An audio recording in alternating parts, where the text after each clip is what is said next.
ஸ்ரீ கர்க சம்ஹிதை அஸ்வமேத காண்டத்தின் 25ஆம் அத்தியாயம்.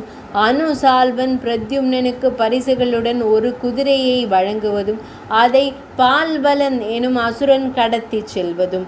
ஸ்ரீ கர்கமா முனிவர் கூறினார், இருவருக்கும் இடையே நடந்த சண்டையை கண்ட யாதவர்கள் அனுசால்வன் பாக்யவான் என்று ஒருவருக்கொருவர் கூறிக்கொள்ளத் தொடங்கினர்.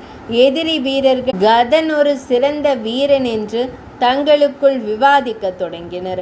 அவர்கள் அனைவரும் இவ்வாறு பேசிக் கொண்டிருந்த போது கதன் விழித்து கொண்டு, என்னை தாக்கிய பிறகு என் எதிரி போர்க்களத்திலிருந்து எங்கே சென்றான், அவன் எங்கே சென்றான் என்று வினவினான்.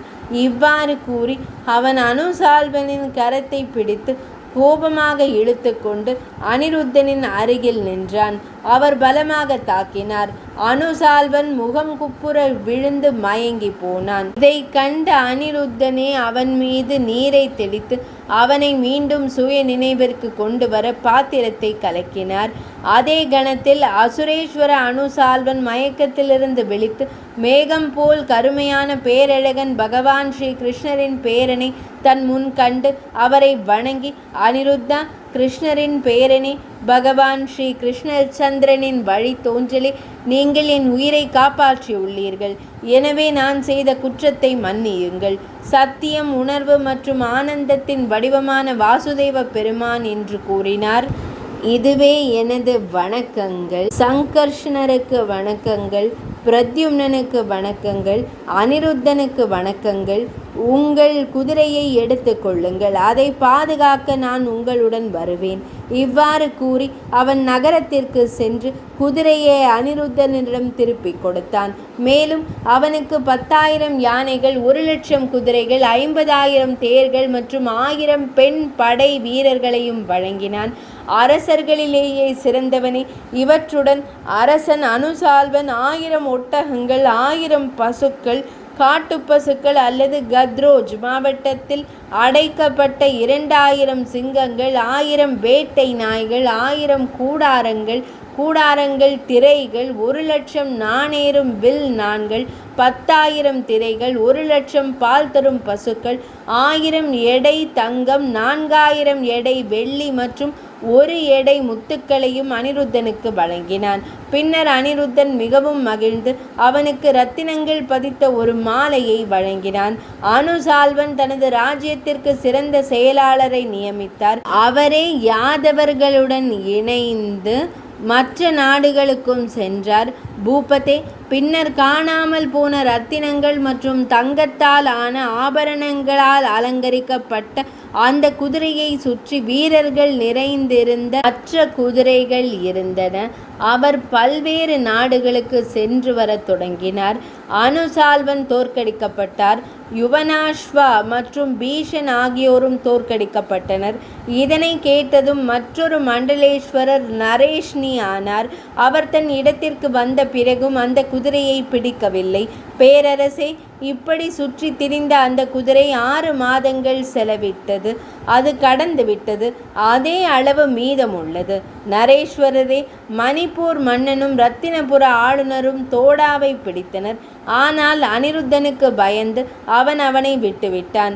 அரசனே, அவன் சிறந்த குதிரைகளும் வீரர்களும் இல்லாத எல்லா தேசங்களையும் விட்டுவிட்டு அரக்க மன்னன் பல்லவன் வசித்த கிழக்கு நோக்கி சென்றான்.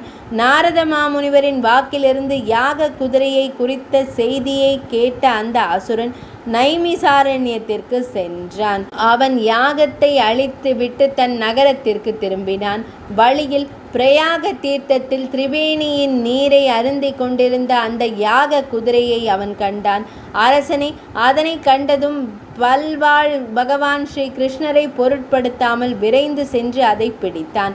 அதே சமயம் விஷ்ணு வீரர்கள் அனைவரும் தண்டக வனத்தை கண்டு சார்மன்வதி நதியை கடந்து சித்திரகூடத்தை அடைந்தனர்.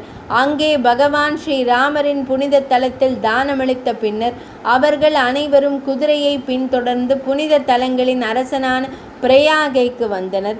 அரசே, அங்கு சென்றடைந்த அந்த வீரமிக்க யாதவர்கள் தீய எண்ணம் கொண்ட பல்வலன் எனும் அசுரன் குதிரையையும் தன் இலையையும் வலுக்கட்டாயமாக பிடித்து கொண்டிருப்பதை கண்டார்கள். பல்வலன் நீல நிற மைத்ரல் குவியல் போல காட்சியளித்தான்.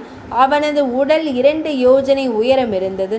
அந்த கொடூரமான அசுரனின் விழிகள் எரியும் தணலை போல் இருந்தன. அவனது தாடியும் மீசையும் சூடேற்றப்பட்ட செம்பு சுடரை போல இருந்தன. அவனது பெரிய தாடியும் கோரமான புருவங்களும் அவனது முகத்தை பயங்கரமாக காட்டின. பிராமணர்களை வெறுக்கும் இந்த அசுரன் தன் நாவை தொங்க விட்டிருந்தான். மேலும் 10,000 யானைகளின் பலம் அவனிடம் இருந்தது. அவனை கண்டதும் யாதவர்களின் உதடுகள் சீற்றத்தால் நடுங்கின. அவர்கள், நீ யார்? எங்களின் இந்த யாக மிருகத்துடன் எங்கே செல்வாய்? இதை விரைவாக விடுவிப்பாய், இல்லையென்றால் உன்னை போரில் கொன்று விடுவோம் என்று கூச்சலிட்டனர். இதனை கேட்ட அசுரன், மனிதர்களே, நான் கூறுவதை கேளுங்கள் என்றான். பல்வலன் கூறினான், நான் தேவர்களுக்கு துன்பத்தை உண்டாக்கும் அசுரனான பல்வலன். என் முன்னிலையில் எல்லா மனிதர்களும் அச்சமடைகிறார்கள். இதனை கேட்ட யாதவர்கள் பல்வலன் மீது அம்புகளை எய்யத் தொடங்கினர். மனிதர்களின் தலைவனே, அவர்களின் அம்புகளால் தாக்கப்பட்டு பல்வலனும் அவனது குதிரையும் திடீரென்று மறைந்து போயின. இது ஸ்ரீ கர்க சம்ஹிதையின் அஸ்வமேத காண்டத்தில் உள்ள பல்வலனால் குதிரை கடத்தப்படுதல் என்ற தலைப்பு கொண்ட 25ஆம் அத்தியாயம் இனிதே நிறைவடைந்தது.